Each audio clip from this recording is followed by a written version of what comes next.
అందరికీ నమస్కారం. శ్రీ మాత్రే నమః. ఓం నమ శివాయ. ఓం శ్రీ సాయిరామ్. సింహరాశి వారికి మార్చి 11, 12 తారీఖులలో జరిగేది తెలిస్తే నిజంగా ఆశ్చర్యపోతారు. నక్కతోక తొక్కినట్లే అని చెప్పి ఎందుకు చెప్పవలసి వచ్చిందో తెలుసుకుంటే నిజంగా సంబరపడిపోతారనమాట. అంతేకాకుండా వీరు వినాలి అనుకుంటున్న 5 శుభవార్తలు ఏంటో కూడా ఈ వీడియోను కూడా స్కిప్ చేయకుండా చూస్తే మీకు పూర్తిగా తెలుస్తుంది. చూసేటప్పుడు ఒంటరిగా ఎందుకు చూడమని చెప్పామో ఈ వీడియో పూర్తిగా చూసిన వారికి మాత్రమే అర్థమవుతుందండి. ఎందుకంటే మధ్యలో స్కిప్ చేసుకుంటే మాత్రం మీకు వీడియో అర్థమయ్యే ఛాన్సే ఉండదన్నమాట. కాబట్టి మళ్ళీ చెప్తున్నాను, వీడియోని ఎక్కడ కూడా స్కిప్ చేయవద్దు, చివరకు చూడండి, మీకు పూర్తిగా అర్థమవుతుంది. ఇక ఆలస్యం చేయకుండా వీడియోలోకి వెళ్ళిపోదాము. వీడియోలోకి వెళ్ళే ముందు చిన్న రిక్వెస్ట్ అండి, ఫస్ట్ టైం ఛానల్లోకి వస్తే ఛానల్ని సబ్స్క్రైబ్ చేసుకొని సపోర్ట్ చేయండి. ఈ వీడియోకి ఒక చిన్న లైక్ ఇవ్వండి, ఎందుకంటే మీరు ఇచ్చే లైక్ వల్ల మరికొంతమంది సింహరాశి వారికి వీడియో రీచ్ అయ్యే అవకాశం ఉందన్నమాట. సింహరాశి వారు చాలా అంటే చాలా అదృష్టవంతులండి. ఎందుకు ఈ మాట అనవలసి వచ్చిందంటే కనుక, సింహం అంటే అడవికి మృగరాజు అనమాట. ఈ అడవికి రారాజు సింహరాజు ఏ విధంగా తన నాయకత్వాన్ని వహిస్తుందో అదే విధంగా సింహరాశి వారు కూడా లీడర్షిప్ క్వాలిటీ తోటి చాలా చక్కగా వారి జీవితంలో ముందుకు వెళ్ళిపోతుంటారని చెప్పుకోవచ్చు. ఇక సింహరాశి వారి యొక్క మనస్తత్వం విషయానికి వస్తే చాలా అంటే చాలా మంచివారు. ఎదుటి వారి కష్టంలో ఉంటే అసలు చూడలేరు. వీరికి చాతరైనంత సహాయం చేసి వారిని కష్టం నుంచి బయటపడవేయాలని చెప్పి చూస్తారనమాట. ఇక సింహరాశి వారు ఆ యొక్క మెంటాలిటీని చూసి నలుగురు కూడా ఫిదా అవ్వాల్సిందే. ఎందుకంటే కష్టంలో ఉన్నప్పుడు చాలా ధైర్యంగా ఉంటారు. అయ్యో మాకు కష్టం వచ్చిందే, ఏడుపులో పెడబొబ్బులు పెట్టుకొని అయ్యో అని చెప్పి గుండెలు బాదుకొని నలుగురిలో చులకన అవ్వడం ఇలాంటివి ఏవి జరగదు వాళ్ళకి. ఎందుకంటే కష్టం వచ్చినా కానీ సుఖం వచ్చినా కానీ ఏదైనా కానీ మనిషి అంటే ఒకేలాగా ఉండాలి అనే ఆ తత్వం ఏదైతే ఉంటుందో అది వీరి నుంచి నేర్చుకోవచ్చు అని చెప్పుకోవచ్చు అనమాట. ఇక సింహరాశి వారు అసలు కష్టాలు పడలేదా అంటే కనుక చాలా కష్టాలు పడతారు, కానీ కష్టాలను చూసి మాత్రం భయపడరు. ఆ యొక్క ప్రతి కష్టం నుంచి కూడా ఎలా బయటపడాలి, ఎలా ఈ కష్టం నుంచి మేము ఒడ్డెక్కాలి, ఈ కష్టం నుంచి మేమేం నేర్చుకున్నాము, మళ్ళీ మా బిడ్డలకి కానీ మాకు కానీ ఈ కష్టం అనేది రాకుండా ఉండాలి అంటే అసలు ఇక జీవితంలో తీసుకోవాల్సిన జాగ్రత్తలు ఏమిటి, ఇలా వీటి గురించి ఆలోచిస్తారు తప్ప కష్టం వచ్చింది అని చెప్పి కంగారు పడిపోరనమాట. ఇక వీరికి విజయాలు రావా అంటే గనక ఏదైనా కానీ వీరికి ఒక్క పనిని గనక మనం చెప్పాము అంటే ఆ పనిలో 100% సక్సెస్ఫుల్గా ఆ పనిని పూర్తి చేస్తారు. అందరూ పూర్తి చేసింది ఒక ఎత్తు అయితే సింహరాశి వారు పూర్తి చేసేది మరొక ఎత్తులాగా ఉంటుంది. ఎందుకంటే అది అందంగా ఎదుటి వారికి నచ్చేలాగా ఆ పనిని పూర్తి చేస్తారని చెప్పుకోవచ్చు. ఇక సింహరాశి వారి యొక్క జీవిత భాగస్వామి విషయానికి వస్తే జీవిత భాగస్వామికి చాలా వాల్యూ ఇస్తారు. ఆ యొక్క కుటుంబానికి కానీ లేదా సంతానానికి కానీ ఏదైనా మొదటి ప్రాధాన్యత వారికే ఇచ్చిన తర్వాతనే మిగిలిన వారికి ఇస్తారనమాట. అంతటి గొప్ప బుద్ధి గలవారు సింహరాశి వారు. అంతేకాకుండా ఉన్నంతలోనే కొంత దానాన్ని చేస్తూ ఉంటారనమాట. ఇది దగ్గర 10 రూపాయలు ఉంటే 1 రూపాయి అయినా కానీ దానానికి ఉపయోగిస్తూ ఉంటారనమాట. ఇక సింహరాశి వారికి దైవారాధన కూడా ఎక్కువే అని చెప్పుకోవాలి. అంతేకాకుండా దైవానుగ్రహం కూడా చాలా ఎక్కువ. సింహరాశి వారు ఏదైనా కానీ మనం ఒక సీక్రెట్ని వారితో షేర్ చేసుకొని ఇది మన ఇద్దరి మధ్యలో ఉండాలి, ఇక ఎవరికి కూడా సీక్రెట్ వెళ్ళకూడదు అని చెప్తే ఇక వీరిద్దరి మధ్య సమాధి అయిపోవలసిందే. మూడో వ్యక్తికి మాత్రం అస్సలు వెళ్ళదనమాట. ఎందుకంటే అంతట నమ్మకమైన వారని చెప్పి సింహరాశి వారు దీని యొక్క అర్థం అనమాట. ఇక సింహరాశి వారు స్నేహితుల విషయానికి వస్తే స్నేహితుల కోసం ఏ పనైనా చేయడానికి ముందుకు వెళ్తారు. వారు ఎంత కష్టంలో ఉన్నా వారి కష్టం నుంచి బయటపడవేస్తారు. తల్లిదండ్రులకు కూడా చాలా విలువిస్తారు సింహరాశి వారు. ఇక ఉద్యోగం అందు కూడా ఒక మంచి ప్రశంసలు పొగడ్తలు అందుకుంటుంటారనమాట. ఇక సింహరాశి వారికి కొంచెం దుడుకుతనం ఎక్కువ, అంటే చాలా స్పీడ్గా ఉంటారనమాట. ఏ పనైనా కానీ చేసేటప్పుడు దానిని చాలా స్పీడ్గా చేసేస్తుంటారు. పర్ఫెక్ట్గా చేస్తారు కానీ స్పీడ్గా చేసేస్తుంటారనమాట. దీనివల్ల కొంచెం మానసికమైన ప్రశాంతత అనేది తక్కువైపోతుంది.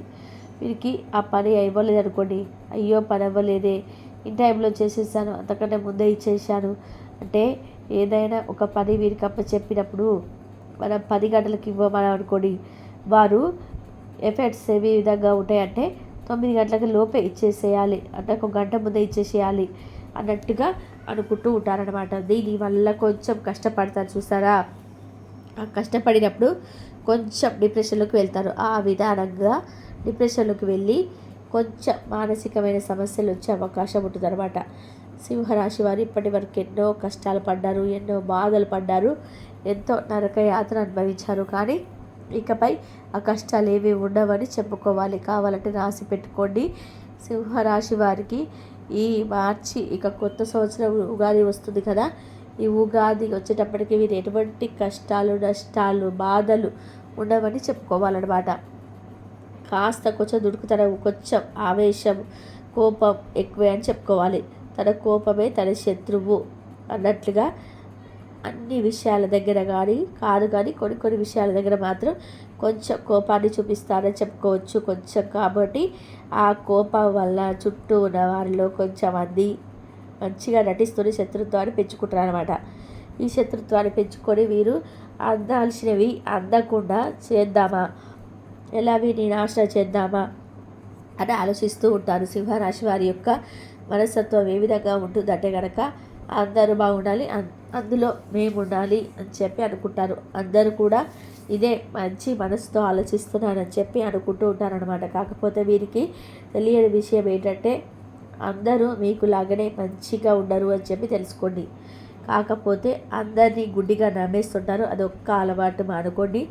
అందరినీ గుడ్డిగా నమ్మొద్దు. ఎప్పుడున్న రోజులలో ఏ విధంగా ఉన్నాయంటే కనుక నమ్మించి మోసం చేసి తడిగుడ్డతో గొంతు కోసే రకాల జీవితాల మధ్యలో మనం బ్రతుకుతున్నాము. కాబట్టి కాస్తంత జాగ్రత్తగా వహించండి. కొంచెం భార్యాభర్తల మధ్య రీసెంట్గా కొన్ని గొడవలు తగువులు అయితే అయ్యాయి.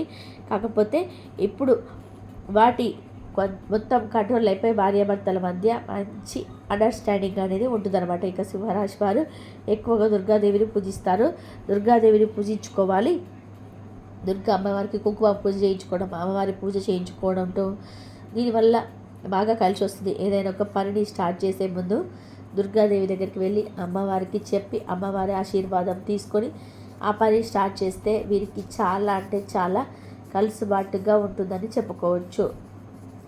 అంతేకాకుండా సింహరాశి వారికి స్నేహితుల మధ్య కూడా ఉన్న గొడవలు ఇప్పటి వరకు ఏవైతే ఉన్నాయో జరిగావో అవి కూడా మాఫీ అయిపోయి స్నేహితులు కలిసే అవకాశం కనిపిస్తుంది. ఇక వీరికి గోమాత సేవ కూడా చాలా ప్రత్యేకంగా ఉపయోగపడుతుంది అనమాట. ఏదైనా ముఖ్యమైన పని చేసేటప్పుడు కానీ, లేదైనా బిజినెస్ స్టార్ట్ చేసేటప్పుడు కానీ, ఏదైనా శుభకార్యాలు జరుపుకునేటప్పుడు కానీ ఏంటంటే గోమాతకి ఎక్కువగా పూజ చేస్తుండాలి. గోమాతకి మనకి 33 కోట్ల మంది దేవతలు కొలువై ఉంటారనమాట. కాబట్టి ఆ గోమాత యొక్క ఆశీర్వాదం తీసుకుంటే మనకు అందరి దేవుళ్ళ ఆశీర్వాదం దొరికినట్లు అవుతుంది. కాబట్టి గోమాతకి ఎక్కువగా పూజ చేసుకుంటూ ఉండడం, గోమాతకు పాలకు పసుపు రాయడం, నుదుట పసుపు రాసి కుంకుమ బొట్లు పెట్టడము, గోమాతకు చక్కగా కూరగాయలు తినిపించడం, బీట్రూట్, క్యారెట్ లేదా పెసర్లు, బెల్లము, ఉలువలు, బెల్లాన్ని కలిపి తినిపించడం. ఈ విధంగా తినిపించి మంచిగా గోమాత ఆశీర్వాదం తీసుకున్న తర్వాత ఆ పనిని మొదలు పెడితే అందులో సక్సెస్ అనేది ఉంటుందన్నమాట. ఇక మిమ్మల్ని ఒంటరిగానే ఎందుకు చూడమన్నాము అంటే కనుక మీ చుట్టూ ఉండేనే మీకు తెలియని శత్రువులు ఉంటారు. ముఖ్యంగా 6 అనే అక్షరంతో ఒక శత్రువు అయితే మీకు ఇప్పటి వరకు కలవకపోతే ఇకపై కలిసే అవకాశం ఉంది. ఇప్పటి వరకు కలిసిన వారికి అయితే అర్థమయ్యే ఉంటుంది. వీరేం చేస్తారంటే వీరి దాకా వచ్చే శుభవార్తనైనా కానీ ఆ శుభవార్త వీరికి అందకుండా వినకుండా అది వీరికి దక్కకుండా చేయడానికి ప్రయత్నిస్తుంటారనమాట. కాబట్టి మీరు శుభవార్తలు వినేటప్పుడైనా కానీ, ఏదైనా మంచిని జరిగేటప్పుడు కానీ అలా ఈర్ష్యతో స్వార్థంతో ఉన్న వాళ్ళు మీ పక్కనే లేకుండా ఉంటేనే మంచిది. కాబట్టి ఒంటరిగా చూడమని చెప్పారనమాట. ఈ వీడియోను వినాలి అనుకుంటున్న శుభవార్త ఏంటో, ఉద్యోగంలో నెంబర్ 1 వచ్చేసి ఉద్యోగంలో ప్రమోషన్ అనేది వీరికి వస్తుంది. చేస్తున్న వ్యాపారంలో కానీ లేదా ఉద్యోగంలో గవర్నమెంట్ జాబ్ చేస్తున్న వారికి వీరికి ప్రమోషన్ వచ్చి వేరే ఊరికి వీరికి నచ్చిన ఊరికి ట్రాన్స్ఫర్ అయ్యే యోగం అయితే ఉందన్నమాట. ఇది కూడా వీరికి నిజంగా గుడ్ న్యూస్ అని చెప్పుకోవచ్చు. ఒకవేళ ఉద్యోగం చేయని వారు మాత్రం మాకు ఇలా ప్రమోషన్ ఏమొస్తుంది అనుకుంటే కనుక మీకు వ్యాపారంలో బిజినెస్ అభివృద్ధి అనేది కనబడుతుందన్నమాట. కాబట్టి ఖచ్చితంగా ఇది మీకు గుడ్ న్యూస్. ఎందుకంటే చేసే పనిలో మనకి జీతం పెరగడం కానీ బాగా కలిసి పడతారు, డబ్బులు రావడం నిజంగా గుడ్ న్యూసే కదా. ఎందుకంటే ఇంతకన్నా గుడ్ న్యూస్ ఏముంటుందో చెప్పండి. ఇది యొక్క ఖచ్చితంగా ఈ కొత్త సంవత్సరం బిగినింగ్ దగ్గర నుంచి అయితే 100% జరుగుతుంది అని చెప్పుకోవచ్చు అనమాట. ఇక తర్వాత రెండవ గుడ్ న్యూస్ ఏమిటంటే కనుక, నువ్వు అంటే మీ ఇంట పెళ్ళి బాజాలు మోగే అవకాశం ఉంది కనిపిస్తుంది అనమాట. ఎవరైతే సింహరాశి వారు పెళ్లి కాలు వారు ఉన్నారో, ప్రేమించుకున్న వారు ఉన్నారో వారితోటి వివాహం జరుగుతుంది. ఇక పెళ్లి వారికి సంబంధాలు చూస్తూ ఉండే మంచి సంబంధం అనేది సెటిల్ అవుతుంది. మంచి సంబంధం సెటిల్ అయ్యి వారికి ఈ సంవత్సరంలోనే వివాహం అనేది ఖచ్చితంగా అయి తీరుతుంది. అయితే వారికి జీవితంలో నచ్చి సరదాగా సెలబ్రేట్ చేసుకునేది ఏంటంటే వివాహం ఒకటే. కాబట్టి ఆ వివాహానికి సంబంధించింది కూడా నిజంగా మీకు గుడ్ న్యూస్ అని చెప్పుకోవచ్చు అనమాట. ఇక మూడవది ఏంటంటే కనుక, నూతన గృహ ప్రవేశ యోగము. అంటే సింహరాశి వారికి ఎవరైతే ఉన్నారో వారికి నూతన గృహ ప్రవేశ యోగము రాసి పెట్టిందనమాట వారికి. అంటే ఇప్పుడైతే ఎవరైతే అద్దెళ్లలో ఉంటున్నారో, ఎవరికైతే మాకు ఇల్లు లేదని చెప్పి బాధపడుతున్నారో వారు ఏం చేస్తారంటే నూతన గృహానికి నిర్మాణం చేసుకుంటూ ఉంటారనమాట. అంటే మాకంటూ కొంత స్థలం కొనుక్కోవాలి, మాకంటూ కొంచెం ఇల్లు నిర్మించుకోవాలనుకునేవారు కొంచెం బ్యాంకులో లోన్ పెట్టుకొని అయితే ఆ నూతన గృహం ఏర్పాటైతే చేసుకుంటారండి. ఖచ్చితంగా వీరికి నూతన గృహ యోగం అయితే ఉంటుంది. ఈ సంవత్సరంలో గృహప్రవేశం కూడా చేస్తారనమాట. ఇంకా నాలుగవది ఏంటంటే కనుక, అనారోగ్య సమస్యలన్నీ కూడా తొలగిపోతాయి అన్నమాట. వీరు ఏదైతే అనారోగ్య సమస్యలతో దీర్ఘకాలిక సమస్యలతో బాధపడుతున్నారో వారికి సంబంధించి మీకు అనారోగ్య సమస్యలన్నీ కూడా పూర్తిగా తొలగిపోతాయి. ఆరోగ్యమే మహాభాగ్యం కదండి. ఆరోగ్యం ఏ మనిషికైతే అంతకంటే గుడ్ న్యూస్ ఏముంటుంది చెప్పండి. కాబట్టి వీరికి కొత్త సంవత్సరం వెళ్ళి దగ్గర నుంచి ఇంకా అనుకూలిస్తుంది ఆరోగ్యం. చేసే పని అందు చాలా హుషారుగా పని చేస్తారు, చాలా సరదాగా ఉంటారు, మనశ్శాంతిగా ఉంటారు, హాయిగా నిద్ర పడుతుంది. బీపీలు ఎవరైనా ఉన్నా కూడా కంట్రోల్గా ఉంటాయన్నమాట. చాలా బాగుంటుంది అనమాట. ఆరోగ్యం మంచిగా అనుకూలిస్తుందని చెప్పుకోవచ్చు అనమాట. ఇంకా తర్వాత ఐదవది ఏంటి అంటే కనుక, ఈ యొక్క సింహరాశి వారి యొక్క కెరియర్ అనేది మంచిగా కొత్త ఆలోచనలతో కెరియర్ చాలా బాగుంటుంది. వీరి యొక్క భవిష్యత్తు ఏదైతే ఉంటుందో వీరి భవిష్యత్తు అనేది చాలా మంచిగా ఉంటుంది. ఇప్పటి వరకు ఒక లెక్క, ఇప్పటి నుంచి ఒక లెక్క అని చెప్పి అంటుంటా కదా, ఇప్పటి నుంచి ఒక లెక్కగా ఉంటుందని చెప్పుకోవచ్చు అనమాట. అదృష్టదాయకంగా ఉంటుంది అని చెప్పుకోవచ్చు అనమాట. సింహరాశి వారికి ఇక 11వ తారీఖు ఏ విధంగా ఉంటుంది ఇప్పుడు మనం తెలుసుకుందాం. 11వ తారీఖు వచ్చేసి వీరికి చాలా మంచిగా ఉంటుందండి. చాలా మంచిగా వృత్తి అందు, ఉద్యోగం అందు, వ్యాపారం అందు మంచిగా కలిసి వస్తుంది. కుటుంబ పరంగా చాలా బాగుంటుంది. భార్యాభర్తల మధ్య అనుకూలత చాలా బాగుంటుంది. అంతేకాదు సంతాన పరంగా కూడా చాలా బాగుంటుంది. వృత్తి అందు, వ్యాపారి అందు కూడా చాలా ఆర్థిక లాభాలు అయితే కలిసి వస్తాయని అనమాట. ఇంకా వచ్చేసి రియల్ ఎస్టేట్ వారికి, సినీ రంగ పరిశ్రమలో ఉన్న వారికి బాగా కలిసి వస్తుంది. లవర్స్ కూడా బాగా కలిసి వస్తుంది. సింహరాశి వారి తల్లిదండ్రులకు కూడా చాలా బాగుంటుంది. ఓవర్గా 12వ తారీఖు కూడా సేమ్ 12వ తారీఖు కూడా ఎటువంటి ప్రాబ్లమ్స్ హ్యాపీగా స్మూత్గా గడిచిపోతుంది అనమాట. ఎటువంటి భయాందోళన పెట్టుకోవద్దు, ఎటువంటి టెన్షన్స్ పెట్టుకోవద్దు. చాలా హ్యాపీగా 2 days అయితే గడిచిపోతాయని చెప్పుకోవచ్చు. చూసారు కదండి సింహరాశి వారికి ఏ విధంగా ఉండి అని చెప్పేసి. సింహరాశి వారి అందరికీ కూడా ఈ వీడియో నచ్చింది అనుకుంటున్నాను. నచ్చితే అనిపిస్తే ఒక చిన్న లైక్ ఇవ్వండి. మీరు ఇచ్చే లైక్